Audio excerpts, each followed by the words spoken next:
Another episode here with Champ Rawls and Lloyd Rawls.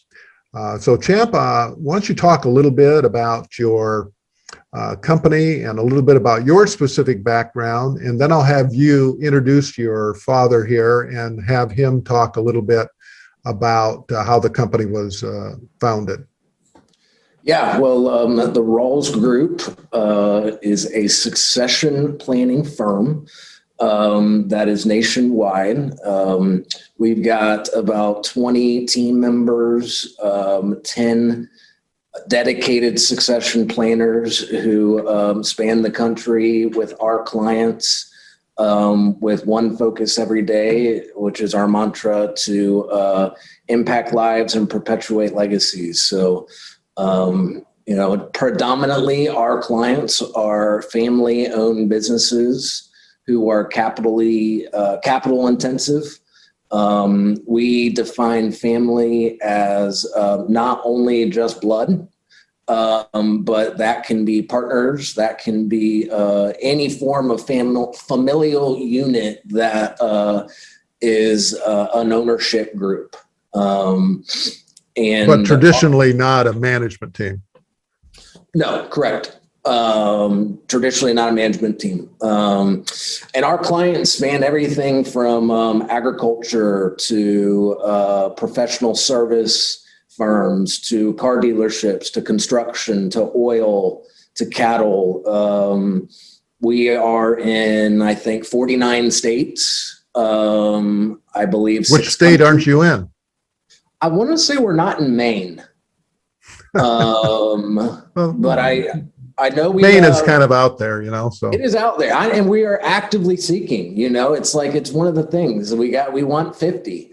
But I mean, we're in 6 different countries. We are in the Caribbean. We are about to be in the other side of the Pacific Caribbean. So, we get around, and we are a very unique bunch of people who really enjoy their passions. My background is, I can tell you that I've been either in succession planning for 36 years or close to 10, as somebody who was born into this.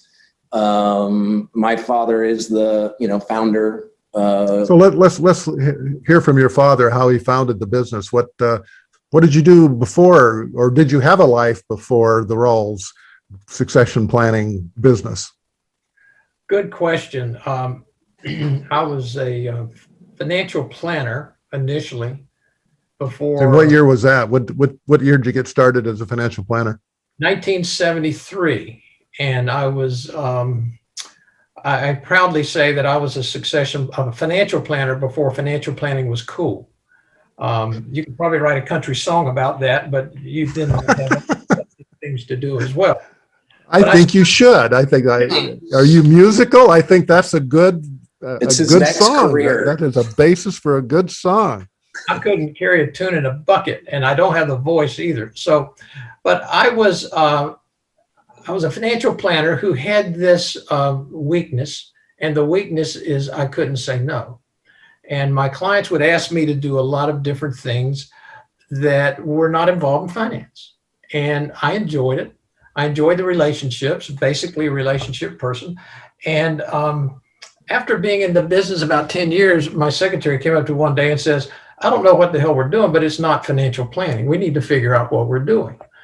So we brought our team together and said, okay, we have this contention. We're not doing financial planning anymore. What are we doing? We're prospering. We're doing well. And we sat around, and Mary Van de Houten said, well, we're doing work for the success of our clients. So why don't we call it succession planning? And I said, sounds good to me. So we started calling ourselves succession planning. And we were at that point in time, Marvin, unconscious incompetence. We did not know what we didn't know. And we started talking about, here's what you do to perpetuate success through the next generation. And we started thinking of, good gosh, there's so many issues that can impact the perpetuation of business. So about 10 years later, I called all my attorney friends and all my industrial psychology friends and all my relationship therapist friends and brought them together and said, listen, can you help us identify what are the critical factors of succession planning. So we came together for weekends, about 6 months, a weekend a month. And I bought their dinner, I bought their wine, and we talked and we figured it out. And we came up with the concept of the succession matrix. That's the 10 interdependent issues that impact the continuation of success through the next generation of owners and managers. And at that point in time, that became the foundation of succession planning. We feel like we've defined it. We feel like we have developed an educational program around it. We provide education for attorneys, accountants, wealth managers, industrial psychologists. We've written textbooks on it. We've written all kinds of books. We think we have developed those tenets, those 10 tenets, all of which are interdependent. And that's what we do today. In any client we work with today, we will examine where they fall on the succession matrix, which would include, excuse me, owner motivation and perspective. How does the owner look at the world? How does he look at his family? How does he look at the business? Successor identification and preparation. Key manager motivation, retention. Business structuring, business documentation, one and the same. Performance, business capitalization, one and the same. Financial planning, which embodies several sub-factors like developing financial independence from the business, estate planning, exit strategy, and something that nobody appreciated before 2008, credit continuity. And then 2 or 3 other components, all of which are interdependent and all of which have to be examined. And typically, Marvin, when we meet a new client, they're doing very well in 2 or 3 of those components based on our assessment. They're doing very well. I mean, they're doing okay in 3 or 4 of those areas, but they really, really are suffering in 2 or 3 of them. What happens in the matrix? The bad influences the good. I wish I could say the good influences the bad. I can't really say that. But if you've got 2 or 3 areas of this matrix we're talking about that your family business is suffering in, you could really feel frustrated. You could really feel like you're in a dilemma. And that's what we do. We help families basically close the gap between what they're thinking, where they want to be, and where they are. You got to do a gap analysis, and then you got to identify the components of this spread, and then you need to develop a strategy as to how you deal with them one at a time. Succession planning is not a project. You never arrive. It is a never-ending process. When you get on the succession planning train, you never get off. And why? Because I think I mentioned this to you earlier, changes in your feelings, changes in your finances, changes in your family, and changes in the federal tax law. And whenever you think you have got it all going on, that's when you're most vulnerable. When you think, well, we just need to remain diligent, we need to remain focused, we need to continue to look at all these things, that's when a family is the strongest. So Champ, what would you say are some, to be successful in the business, what are some of the strengths and, characteristics on the personal level that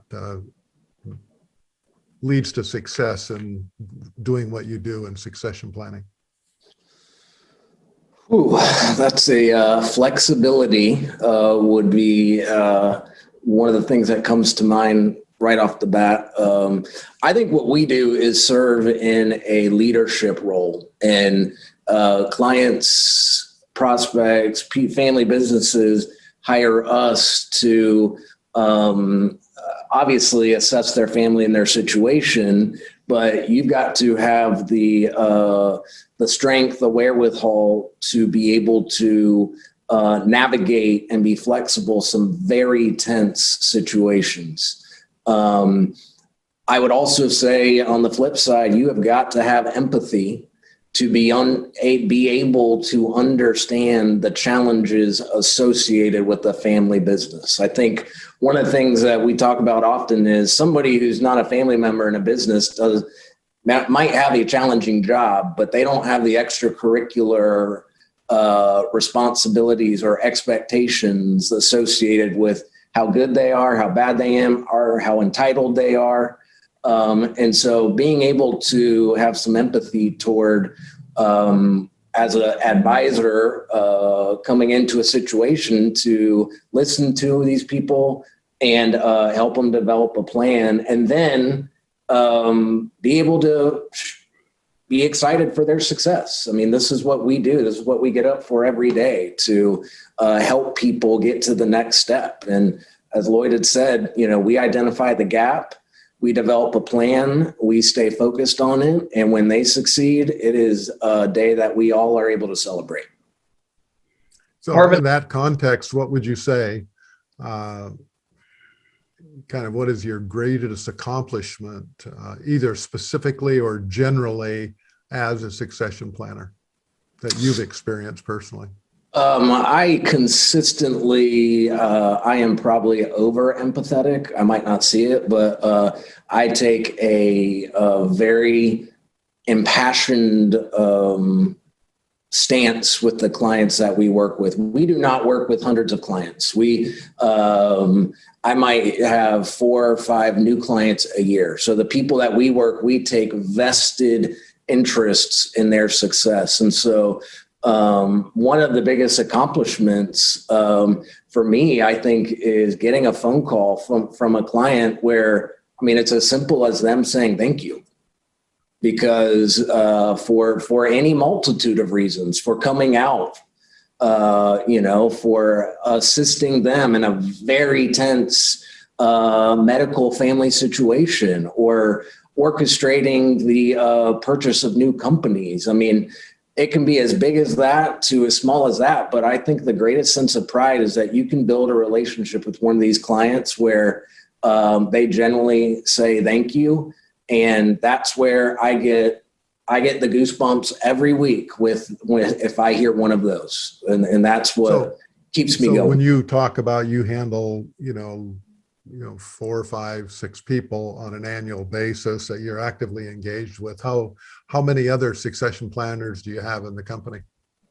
Well, that's 4, 5, 6 new clients annually. So we are those 4, 5, 6 new clients might go on to the next year, but as a firm, I say that because we get very in depth with our clients. So as a firm, we can take on 20 to 30 new clients a year. We've got 9 or 10 other professional succession planners like Lloyd and I, who are also going out there and 4 new clients a year. So that's where I say it's the, we are very hands-on. If you engage us, it is, as we would say, let's go. And we take it as that engagement as you're ready to move. So it is hand-to-hand combat of trying to identify the objectives, come up with a solution, and move it along. So that's why I say it's very intense for us, because we get involved. And that's where I say the biggest accomplishments are the thank yous. The biggest letdowns are me not being able to help my clients succeed. Lloyd, what's kind of your business model as far as, you have all these different services you provide. Are you billing for those services on a time basis, or what's your model as far as the different services you provide? I mean, do you do business valuations? Do you do consulting? Is it all under one umbrella? So kind of share with our audience a little bit about how that model works if I were a client looking to engage you. Thanks, Marvin. Let me just add to what Champ said, one final thought on his thinking there, and that is the Rawls Group is a family business. So therefore, we feel everything our clients feel. We have felt over the last 30 years. We have 5 family members involved in our business. We also have partners, shareholders that are not in our business, and they're part of our family. And we feel, we live what we speak and what we do. With regard to our service model, we're fee-based. We are a one-trick pony. All we do is succession planning. We don't do accounting. We don't do valuations. We don't do banking. We don't do your property and casualty insurance. We're succession planners. Now, and for as succession planners, we are a diverse group. Our group consists of financial planners, estate planners. We have two family therapists. We have an industrial psychologist. We have a legal adjunct, accounting, tax. So we have all the skill sets. But all the people who are working with the Rawls group are doing succession planning. And we serve as facilitators to achieve the imperative, the succession planning imperative, which is teamwork, which is bring in our client's attorney, bring in our client's accountant, bring in all those people who are serving the client, and let's all work together with one focus. So we charge a single fee for an assessment, which is about a 90-day process, which is educational and motivational. We want to educate our client as to what they're dealing with relative to their goals and their circumstances, and we want to motivate them to go after it and seek succession. We want them to feel the benefits and understand the kind of work and effort and emotional challenges that are involved in succession planning. And our encouragement is that it's worth the price. But it's educational, it's motivational. There's no commitment beyond that phase one. Phase two, if our clients, educated clients, are so motivated, they would ask us to give them a proposal as to presenting a plan for the development and implementation of a succession plan. And that process takes approximately 18 months to 2 years. And we charge a flat fee on a monthly basis for that amount of time. The amount of that fee depends on the complexity of the environment, the location of the business, and the hair on it, because some situations are just far more complex inherently than others, and they dictate more time, they dictate more effort. The clients that we've worked with for 2 to 3 years have been through phase one, phase two. We then present to them the opportunity to go to phase three, which is continuing facilitation services. That's our proudest service, because we mark our success in the clients that we have beyond 3 years. Those are the clients who have seen fit to say, listen, you're now a member of our family. You're going to sit at the table and you're going to help us with these issues that are going to be coming in the future. You're going to help us with the ones that we didn't finish, because these are all strategic issues. Succession planning issues, very rarely do you knock out, finish, and say, okay, that's done. We'll never have to deal with that again. But otherwise, there are always issues emerging.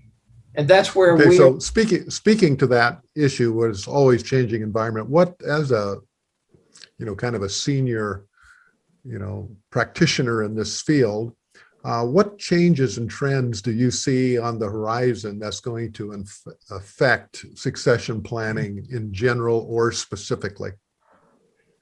Well, I think a couple of them. Number one, I think Brother Biden's going to contract the estate tax exemptions down from currently 11.5 million. I think his number is 3.5 million. That's going to create a lot of pain and agony on the horizon. Currently, the 11.5 million total, husband and wife, 22 million, provides a very reasonable threshold for passing a significant family business to the next generation. If he contracts that, there's going to be some gnashing of teeth and some real pain. I think the other thing is that we do have as in every circumstance, and I've seen 2 or 3 examples of this, a major ideological separation between the current generation that is stepping out of the businesses or looking for their exit strategy and those that are coming in the next generation. So ideological, what are you referring to? Well, the current generation was raised on works. You got to go to work. You got to work every day. You got to be there every day. You got to supervise. You got to have your fingers on it.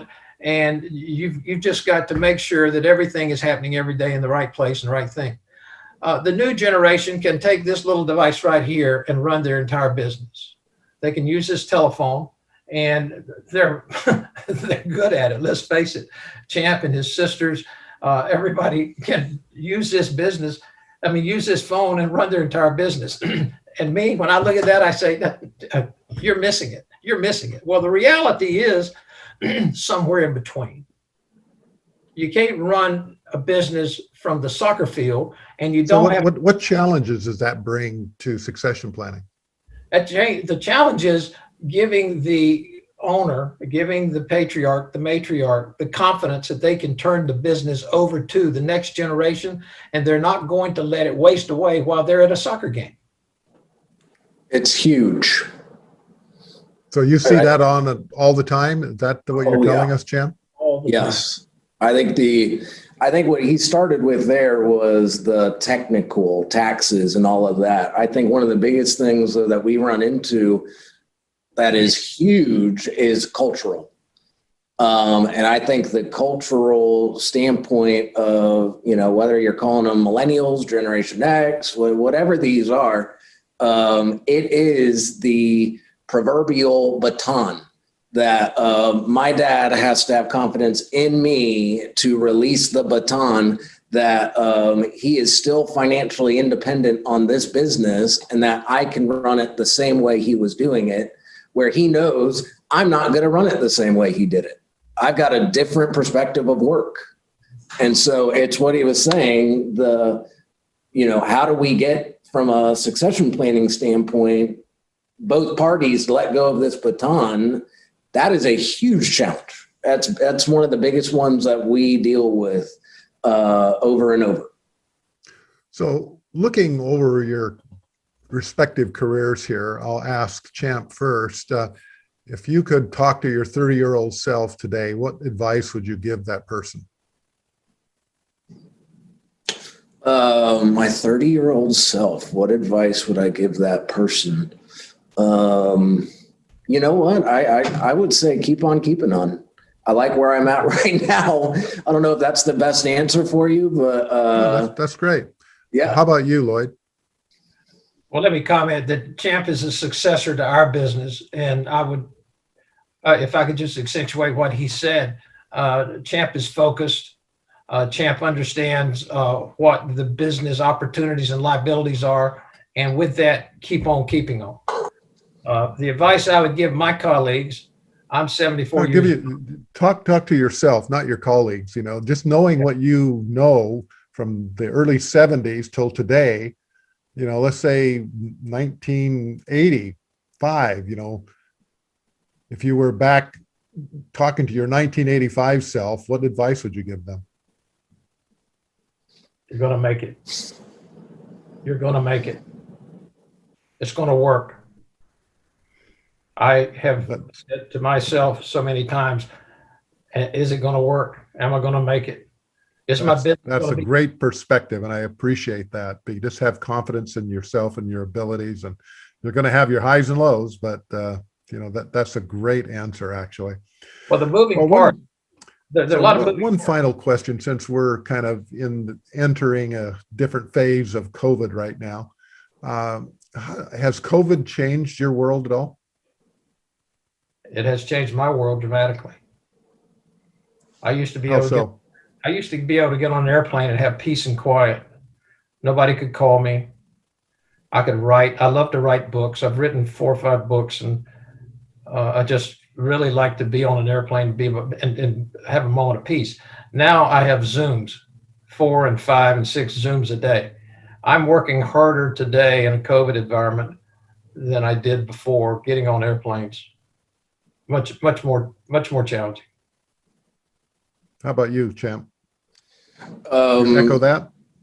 I would echo that, but I'm still on planes all the time. So, I get both. Your dad's on Zoom and you're on planes. Huh? Yeah, we banished him from planes, and I stayed on them. But I think it is not a complaint. We are very, blessed people, but it is the access of all of the computers now that it is, as he had said, you're on nonstop because somebody can pull up a Zoom and let's go, or schedule one, and you can have them back to back to back to back. Whereas I think before COVID, we were very structured. So it's definitely changed our company a lot. Well, this has been a delightful chat. I appreciate you taking the time and sharing kind of your perspectives on your business and kind of your personal philosophies. I appreciate that you bring a lot to the table in this area of succession planning. So if someone wanted to reach out, Champ, and get a hold of you, way for them to contact you. Our website is Rawls, www.rawls, R-A-W-L-S group.com. Or seekingsuccession.com. Both of those work. Or I'd be happy to email anybody who has a question. My email address is my first name, Champ, C-H-A-M-P, @Rawls, R-A-W-L-S group.com. All right. Well, this is again Marvin L. Storm signing off until our next episode, and we'll see you then. Thank you. Thank you.